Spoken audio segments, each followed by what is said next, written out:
Dua kitab besar yang jadi pegangan fi ilmil hadis di hadis yaitu Bukhari Muslim. Saya alhamdulillah tadi pagi ngaji Bukhari, sekarang saya mau ngaji Sahih Muslim tentang Mi'raj. Dari sekian cerita Mi'raj yang mungkin jarang disebutkan adalah riwayat di Sahih Muslim. Di kitab saya halaman 83 saya baca.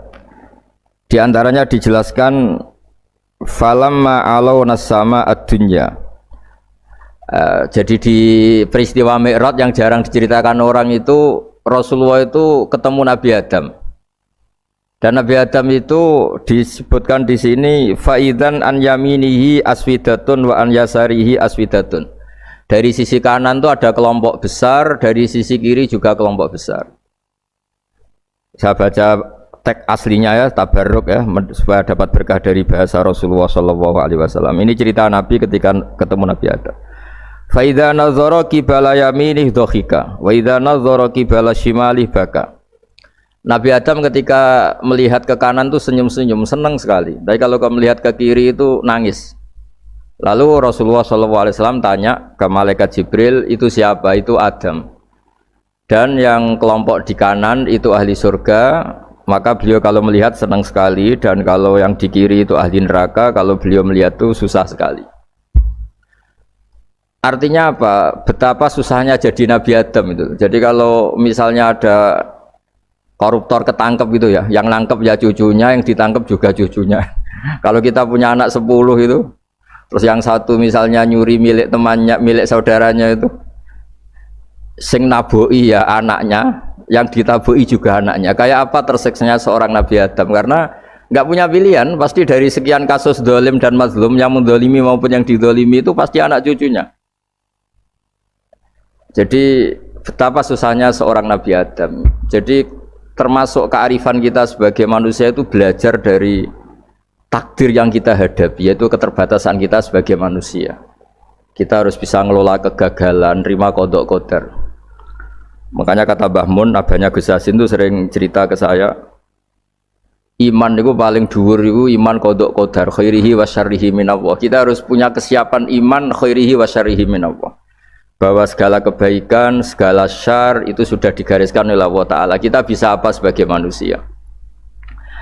Jadi pertama Nabi Muhammad ketemu di as-sama'id dunya, langit paling dekat, itu ketemu Nabi Adam dengan kondisi seperti tadi. Kalau melihat ke kanan itu senyum, karena itu anak-anak beliau, turunan beliau yang ahli surga. Kalau melihat ke kiri itu nangis, karena itu cucu beliau yang ditakdir tidak jadi orang baik. Artinya kalau ada peristiwa sosial apa saja, yang satu zalim, yang satu mazlum, atau yang satu benar, yang satu salah, atau sama-sama benar tapi salah faham, itu semua adalah cucu Nabi Adam alaihis salam. Dan itu membuat beliau kadang-kadang dohika, kadang-kadang senyum, kadang-kadang baka, kadang-kadang nangis. Jadi itu yang menjadikan tambahnya arifnya Rasulullah SAW. Saya teruskan.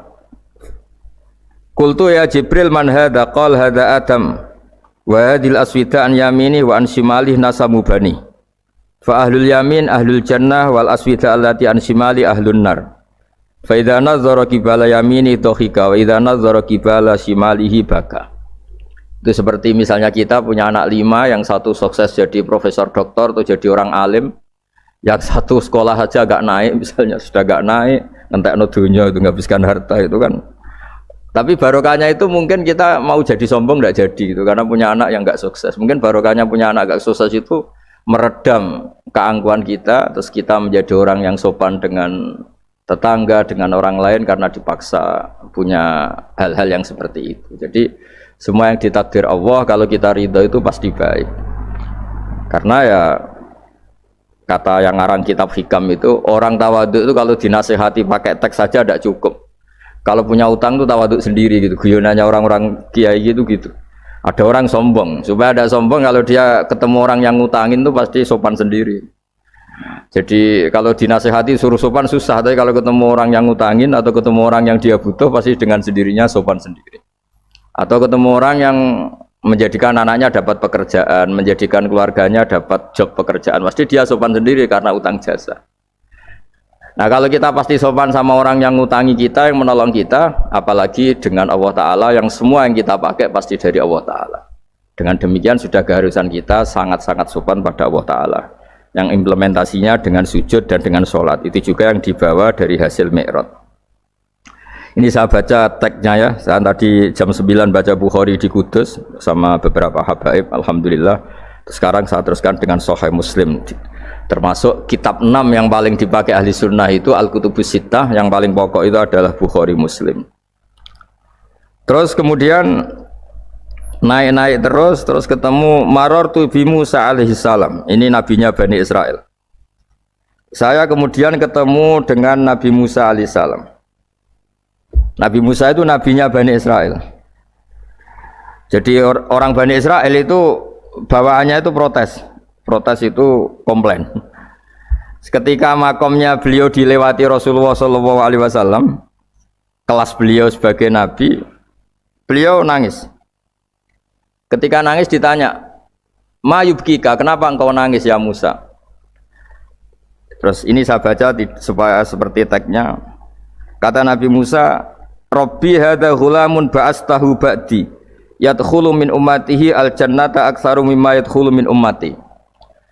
Ini lelaki atau nabi junior, nabi yang datangnya setelah saya, mestinya senior saya. Tapi nabi ini sukses, umatnya lebih banyak masuk surga ketimbang saya. Ini yang bikin saya nangis. Jadi pikirannya Nabi Musa kalau beliau senior, beliau lebih dulu ya umatnya lebih banyak masuk surga. Ternyata enggak, masih banyak umatnya Rasulullah SAW. Dan ini gaya beliau yang suka protes itu berkah karena protesnya orang soleh. Saya ulang lagi, apa-apa kalau dilakukan orang soleh itu pasti barokah. Ketika Rasulullah dapat perintah 50 sholat, itu Nabi Ibrahim pertama yang dilewati karena di langit paling atas dibanding nabi-nabi yang lain. Itu Nabi Ibrahim diam karena beliau tidak punya tradisi protes. Semua nabi diam karena Allah memerintahkan pasti sudah bagus lah, sudah diukur kekuatan hambanya. Tapi ketika Nabi Musa, beliau orang pertama komplain. Dapat apa kamu ya Muhammad? Dapat 100 sholat, dapat 50 sholat. Apa komentar Nabi Musa? Umat saya lebih gagah-gagah, lebih keren-keren. Pernah saya uji itu tidak ada yang mampu, apalagi umat kamu. Maka kamu mintalah keringanan. Fas'alhu takhfif, kamu harus minta keringanan. Masyhur itu riwayat itu. Kemudian Nabi minta keringanan sama Allah dipotong hanya 5. 5 masih 45, dipotong lagi 5 masih 40 sampai 9 kali pemotongan. Akhirnya jadi 5 sholat. Itu satu menjadi pelajaran bahwa hubungan dengan Allah Ta'ala itu tidak perlu malu. Karena Allah itu suka kalau dimintain. Mestinya kan dipotong 5 minta lagi sungkan, dipotong lagi 5 minta lagi sungkan. Tapi ternyata berkali-kali. Bahkan ketika sudah 5 itu Nabi Musa masih bilang, "Ya Muhammad minta lagi keringanan." Jadi kalau itu dikabulkan itu jadi tidak ada sholat itu. Kalau 5 masih minta. Nah, sampai Rasulullah itu tanya ke Jibril, "Ya Jibril, bagaimana dengan gaya komplainnya Nabi Musa?" Hiddah itu sering komplain.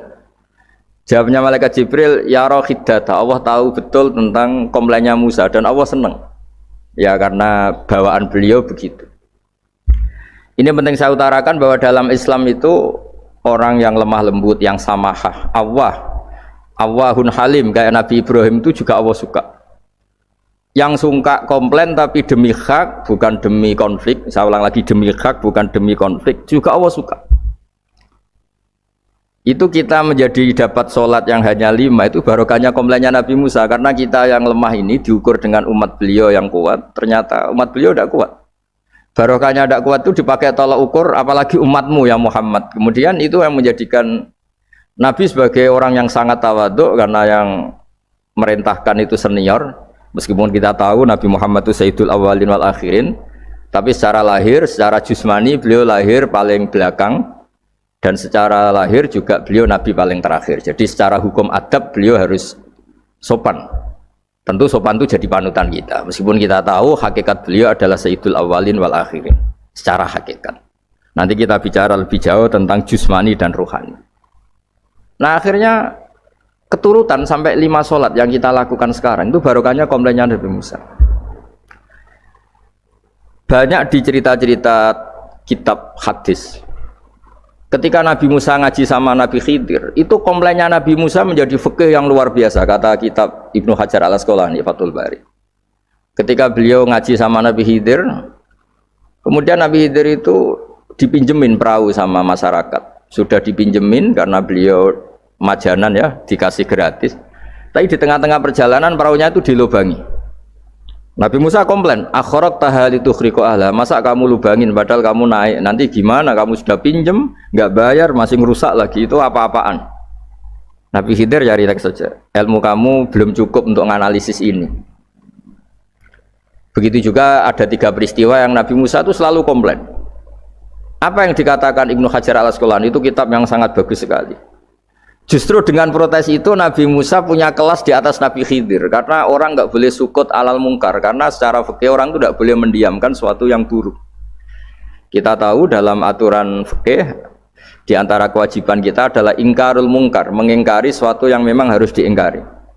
Ya meskipun tentu tidak dengan sikap destruktif yang merusak dan apa, tapi yang nggak baik tentu kita ingkari.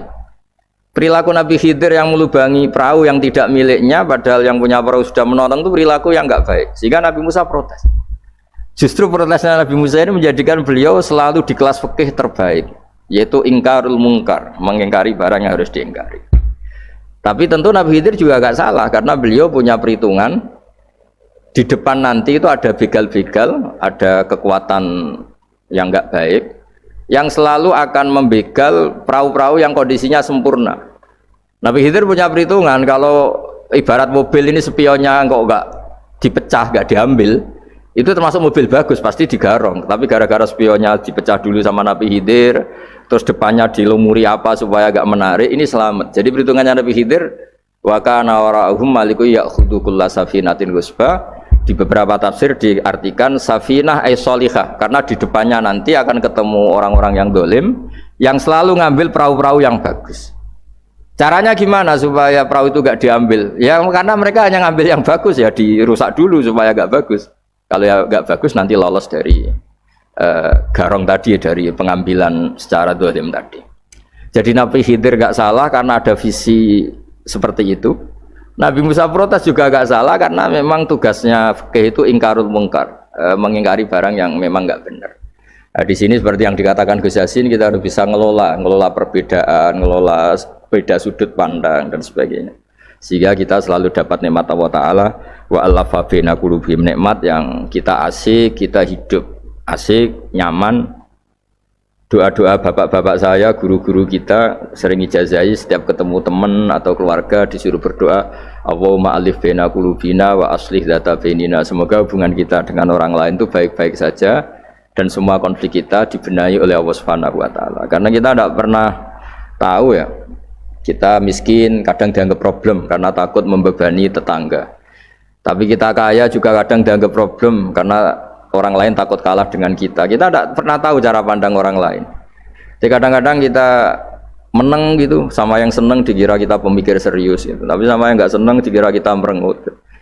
Kita guyon, kata yang seneng itu luar biasa, kita dianggap orang yang ceria. Bagi yang nggak seneng dianggap arogan. Jadi kita tidak pernah bisa ngelola pikiran orang lain.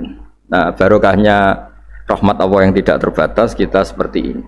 Dan itu digambarkan oleh Allah Ta'ala ketika ketemu antar Nabi itu. Cara pandang ya beda-beda. Nabi Ibrahim itu kalau melihat orang yang enggak benar, itu ya ngendikannya, faman tabi'ani fa innahu minni wa man asani fa innaka ghafurur rahim.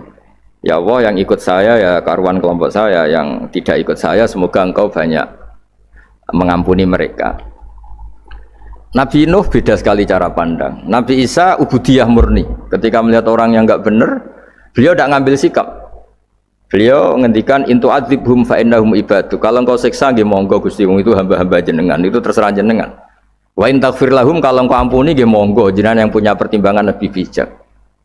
Dan itu yang dalam banyak hadis ketika Rasulullah SAW melihat umatnya di akhir zaman yang macam-macam, Nabi ngambil sikap kayak sikapnya Nabi Isa. Sebagian riwayat Nabi mengatakan fa'aqulu kama qalal abdus sholeh. Saya akan ngambil sikap kayak sikapnya al-abdus sholeh. Di hadis itu diredaksikan, yaitu dengan redaksi intu adzibhum fa innahum ibaduk wa in taghfir lahum fa innaka antal azizul hakim. Ya, saya teruskan. Kemudian Akhirnya Rasulullah Shallallahu Alaihi Wasallam sampai ke Sidratil Muntaha. Wa ra'aitu Ibrahim alaihi salam wa ana asbahu waladih bih. Ketika ketemu Nabi Ibrahim, hubungan Rasulullah itu sangat emosional. Beliau yang pertama diceritakan, saya ketika ketemu Nabi Ibrahim itu senang sekali karena ternyata saya ini cucu beliau, turunan beliau yang paling mirip beliau. Jadi ini unik, dari sekian peristiwa besar, peristiwa langit, kemudian Nabi ada hubungan emosional yang luar biasa ketika ketemu Nabi Ibrahim. Pertama yang dikatakan Nabi, wa ana asbahu waladihi, saya adalah cucu yang paling mirip beliau.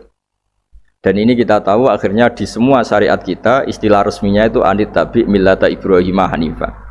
Di istilah resmi agama kita millata abikum Ibrahim, agama leluhur kamu Ibrahim.